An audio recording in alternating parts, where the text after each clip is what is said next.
In this tutorial you're learning how to download Twitter or X video to your phone.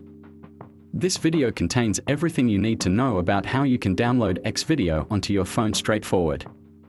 Alright, so if you don't know how you can do it, make sure to watch this video to the end.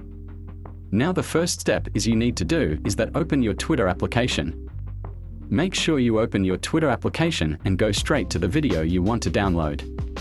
Now the next step is open the video and make sure to copy the link of that particular video you want to download.